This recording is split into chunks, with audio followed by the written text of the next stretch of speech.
నా ప్రియమైనటువంటి సహోదరి సహోదరులారా, ఈ కంసాలి ఏం చేస్తాడంటే ఒక బంగారాన్నైనా వెండినైనా శుద్ధి చేయడానికి నిప్పును వాడుతాడు, అగ్నిని వాడుతాడు. అగ్ని ద్వారా అగ్నిలో ఎప్పుడైతే బంగారము తట్టుకోగలుగుతుందో అది మంచి శుద్ధంగా తయారై శ్రేష్టమైనదిగా టేబుల్ మీదకి వచ్చేస్తుంది. అది చూసిన వాళ్ళందరికీ నిగనిగా అనిపిస్తుంది, దాన్ని కొనుక్కోవాలనిపిస్తుంది.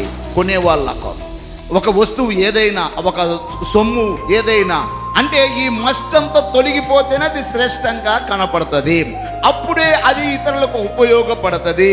అలాగనే దేవుని బిడ్డలను కూడా అనగా ఆయన ఏం చేస్తాడంట, అగ్ని అనే శ్రమల ద్వారా, అగ్ని అనే శోధనల ద్వారా, అగ్ని అనే కష్టాలు బాధలు శ్రమల ద్వారా ఆయన పరీక్ష పెడతాడు. ఆ పరీక్షలో ఎవరైతే తట్టుకొని నిలబడగలుగుతారో వాళ్ళు ఒక గొప్ప విజయాన్ని పొందుకొని దేవుని బిడ్డలుగా శ్రేష్టమైన వారిగా వాళ్ళు నిలబడగలుగుతారని దేవుడు తెలియజేస్తూ ఉన్నాడు. హల్లెలూయా. అంటే దేవుని ఎరిగినప్పుడు, కొన్ని శ్రమలు వచ్చినప్పుడు, కష్టాలు వచ్చినప్పుడు, బాధలు వచ్చినప్పుడు, నిందలు వచ్చినప్పుడు ఎవరు కూడా దేవునిలో నుండి తొలగిపోయేవారుగా ఉంటే, ఎవరైనా తొలగిపోతే వాళ్ళు మస్టుతో సమానము. అంటే ఆ బంగారానికి ఉన్నటువంటి ఆ మట్టితో సమానము. ఆ మట్టి తొలగిపోతుంది. అలాగనే దేవుడి పెట్టే శ్రమలలో ఎప్పుడైతే నువ్వు తట్టుకొని ఆ నిందలైనా అవమానాలైనా దేవుని ద్వారా ఏవి వచ్చినా నువ్వు నిలబడగలుగుతావో నిన్ను ఒక గొప్ప వ్యక్తిగా, శుద్ధ సువర్ణముగా దేవుడు నిన్ను మారుస్తాడు, ఆశీర్వదించబడతావు.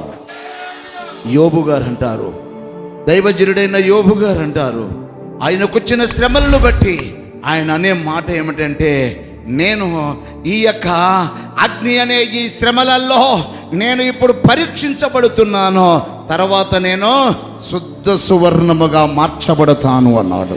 నేను శుద్ధ సువర్ణంగా మార్చబడతాను. నాకు ఇవి శ్రమలు ఎన్న తగినవి కావు. నాకు శ్రమలు వచ్చాయి, పర్వాలేదు, నేను మరలా శుద్ధ సువర్ణంగా మార్చబడతాను, స్వచ్ఛమైన బంగారములాగా నేను మార్చబడతాను. రాణి, ఈ శ్రమలు నాకు రాణి అంటాడు. నా ప్రేమనంటే ఈ దేవుని బిడ్డలారా, దేవుని ఎరిగిన తర్వాత ఒకవేళ నీకు ఏదైనా శ్రమలు వచ్చినా, కష్టాలు వచ్చినా, బాధలు వచ్చినా నువ్వు తట్టుకొని నిలబడాలి. నువ్వు నిలబడితే దాని వెనకాల ఒక గొప్ప విజయం నువ్వు పొందగలుగుతున్నావు.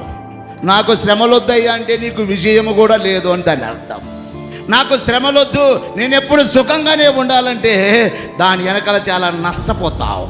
మీకు ఒక మాట చెప్పనా, మామూలుగా సహజంగా జరిగే విషయాలలో ఒక మాట చెప్పనా, ఏమిటి అని అంటే, బాగా వయసున్నప్పుడు చేయగలిగిన టైంలో, తిరగలిగిన టైంలో, కష్టపడవలసిన టైంలో తల్లిదండ్రులు తెచ్చిపెట్టింది తింటాను గిన, కమ్మగా బయటికి పోకుండాను తింటాగిన నీ ఇష్టం వచ్చినట్టుగా ఖర్చు పెడతాగిన ఉంటే, తర్వాత నీకు పిల్లలు పుట్టి నువ్వు ఒక్కరో ముసలాడు అయ్యారిక నువ్వు దేనికి పనికిరావు, నువ్వు ఇచ్చిర్రు నువ్వుతారు నిండం. అంటే కష్టపడవలసిన టైంలో నువ్వు కష్టపడలేదు, ముసలోళ్ళు అయిన తర్వాత వయసు మీద పడిన తర్వాత నువ్వు చావా చెయ్యాలన్నా నువ్వు శాత కాదు, ఎందుకు పనికిరాని వ్యక్తివిగా మార్చబడతావు. కాబట్టి నా ప్రియమైనటువంటి సహోదరి సహోదరులారా, చెయ్యవలసిన టైంలో ఈనాడు చాలా మంది యవనస్తులు, యవన బిడ్డలు తల్లిదండ్రుల మీద ఆధారపడుతూ చేతగాని వరకు వాళ్ళ మీద పడి సస్తా ఉన్నారు, తర్వాత ఇబ్బందులు పడతారు. నువ్వు చేయవలసిన టైంలో నువ్వు చేసి తీరాలి. స్తోత్రం చెప్తాం ఒకసారి. యవన బిడ్డలారా, మీకు అన్ని కలిగి ఉండొచ్చేమో, కాబట్టి ఇక్కడ ఉన్నప్పుడే అన్ని పనులు నేర్చుకోండి. రేపు వాడి దగ్గరికి పోయిన తర్వాత నేను మా ఇంట్లో చెయ్యాలా, ఇది మీ ఇల్లు కాదమ్మా, నేను 8 గంటల దాకా లేయలా, ఇది మీ ఇల్లు కాదమ్మా, ముందు అత్తే లేస్తుంది. రే చూసినవు, అది చూసి నువ్వు ఈడు ఎంత సుకుమారంగా ఉన్నా, బిడ్డలారా, ఎవరి బిడ్డలారా, నువ్వు ఇక్కడ మీరు ఎంత సుకుమారంగా ఉన్నా ఇంటికాడ అన్ని పనులు ఈ నుంచి నేర్చుకొని అడిగిపోండి. హల్లెలూయా. ఎవరిని ముఖమాటకం లేకుండా కొట్టైనా నేర్పండి పిల్లలకు పనులు. రేపు ఆడిగిపోయిన తర్వాత వాడేం చేస్తాడో తెలిసినా వాడు మొగోళ్ళ జోలు రాడోడు. కాబట్టి తర్వాత ఇబ్బంది పడేది నువ్వే తల్లా. కాబట్టి తల్లులైన వారు పిల్లలకు అన్ని పనులు నేర్పించండి. స్తోత్రం చెప్దాం ఒకసారి. వాడు పోయిన తర్వాత ఊరుకుంటాడా? ఎంత ఉన్నోళ్ళైనా ఎంత విధైన వాళ్ళను వాళ్ళకై వాళ్ళు చేసుకోవాలి కదా, పనులు చేసుకో. కాబట్టి జాగ్రత్త, అన్ని నేర్చుకోనండి. యవ్వన కాలంలో ఉన్నప్పుడే అన్ని విధాలుగా తల్లిదండ్రుల మీదనే ఆధారపడితే తర్వాత ఇబ్బందులు పడతారు. యవ్వనస్తులారా, యవ్వన కాలం ఉన్నప్పుడే మీరు అన్ని విధాలుగా మీ పనుల మీద మీరు ఆధారపడాలి. అప్పుడే రేపు మీకు పెళ్ళైనా మీ భార్యను మీ పిల్లలను అన్ని విధాలుగా శబాసుగా 10 మందిలో శబాసుగా నువ్వు అన్ని విధాలుగా చేసుకోగలవు. ఈనాడు చాలామంది తల్లిదండ్రుల మీద ఆధారపడి తలకు పోసుకుని తాగి తలకు పోసుకొని పెళ్ళైతే నాకు తెలిసిన ఒకడు ఉన్నాడు, ఒక తెలిసిన ఉన్నాడు, వీడి పెళ్ళన్న అయితే మారుతాడేమోనని చెప్పి వాడు ఎప్పుడు వాడి చుట్టూ సీసాలే ఉంటాయి మంచం చుట్టూ. వీడి పెళ్ళైతేనేమన్నా మారుతాడేమోనని చెప్పి ఎవరికి తెలియకుండా మొత్తం ఒక ఆమెను తీసుకొచ్చి తగలగట్టారు. వాడు ఎందుకు మారుతాడు? దానికి అలవాటు పడ్డాడు. ఆ అమ్మాయి సంసారం జీవితం పాడైపోయా. వాడేం చేసాడు తెలిసిన? అప్పుడన్నా ఇంట్లో వాళ్ళను కొట్టేవాడు కాదు, ఇప్పుడు సీసాలు బగలకు పట్టేది వాళ్ళ అమ్మను బొడవపోతాడు, సీసా బగలు కొట్టేది వాళ్ళ నాన్న బొడవపోతాడు. వాళ్ళు తప్పించుకొని సొంతింట్లో వదిలిపెట్టి ఎక్కడో వాళ్ళు పరారు. వాళ్ళమ్మ ఒకసాట, వాళ్ళ నాన్న ఒకసాట, ఈడు ఒకసాట. జీవితాలు ఖండం. పెద్దల మీద ఆధారపడి పనులు చేయకుండా గినముంటే తర్వాత ఇబ్బందులు పడతారు. యవ్వన కాలంలో ఉన్నప్పుడే అన్ని విధాలుగా మీరు కష్టపడే విధానం చేయాలి. యవ్వన కాలంలో ఉన్నప్పుడేనే రావాలి. స్తోత్రం చెప్దాం ఒకసారి, మరొకసారి గట్టిగా చెప్దామా?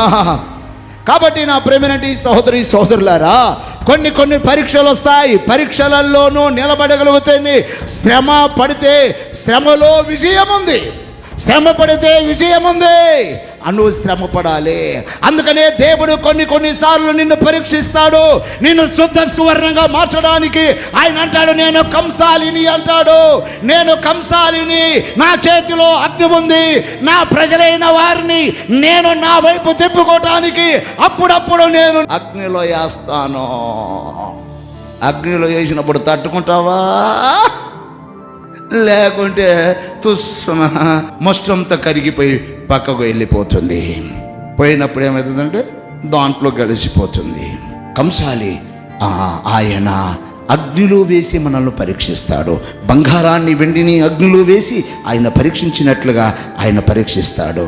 అప్పుడు ఏమవుతుందంటే శుద్ధ సువర్ణముగా మార్చబడతారు, మంచి బంగారముగా మార్చబడతారు. మస్టంతా తొలగిపోద్ది.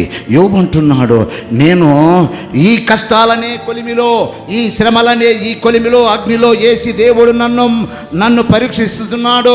ఈ శోధనలో నేను శుద్ధ సువర్ణముగా మార్చబడతాను అన్నాడు. స్తోత్రం చెప్దాం ఒకసారి. నా ప్రేమనంటే సహోదరి సహోదరుడా, నీవు ఎప్పుడైతే శోధనను జయిస్తావో నిలబడతావో, శోధనలో నిలబడాలి. నిలబడితే నీకు విజయం ఉంది. శోధనలు వస్తాయి, రాక తప్పవు. ఏ వ్యక్తికైనా దేవుని నమ్మినా వస్తాయి, దేవుని నమ్మకమైన వస్తాయి, భక్తులకైనా వస్తాయి, భక్తి లేని వారికైనా వస్తాయి. కాకుంటే మనం ఎప్పుడైతే భక్తులమైన మనకి ఇంకా ఎక్కువగా కూడా రావచ్చు. దేవుడు మనల్ని పరీక్షించి మనల్ని ఒక ఉన్నతమైన స్థానంలో ఒక గొప్ప వ్యక్తులుగా, మన కుటుంబాలు దీవెనకరంగా అన్ని విధాలుగా ముందుకు కొనసాగించబోవడానికి కొన్ని పర్యాయాల్లో పరిశోధిస్తూ ఉంటాడు. యోబును పరిశోధించాడు. యోబు అంటాడు, ఆయన నేను బంగారం వలె మారుతాను. ఈ యొక్క శోధనల్లో, ఈ పరీక్షల్లో నేను బంగారం వలె మారుతాను అన్నాడు. అన్నట్టుగానే అద్భుతంగా కష్టాలకు శ్రమలకు తట్టుకొని నిలబడగలిగాడు. అద్భుతంగా ఆయన 2 దీవించబడ్డాడు. చప్పట్లు కొడదాం ఒకసారి. యోబు అందరూ చీ అన్నారు, ఛే అన్నారు. తన స్నేహితులు కూడా నువ్వు అంతలా భక్తుడివి కదా, నీకెందుకు వచ్చినాయని అన్నారు. అందరూ అన్ని ఎగతాళి చేశారు. అంటికి తట్టుకుని నిలబడ్డాడు. బహుగా ఆశీర్వదించబడినట్లుగా మనము పరిశుద్ధ గ్రంథంలో ఆయన గురించి మనము చూడగలుగుతాం. శోధన అనేది ఒక ప్రయాణం లాంటిది, ముందుకు వెళ్ళనీయకుండా చేస్తాయి. ప్రయాణం ప్రయాణంలో ఉంటున్నప్పుడు ఒక్కోసారి మనల్ని పక్కదారి పట్టిస్తూ ఉంటాయి. ఆ ప్రయాణంలో కారణం ఏంటంటే మనం ముందుకు సాగకూడదు, దారి తప్పించబడాలి. అలాంటిది ఈ యొక్క శోధన అనేది.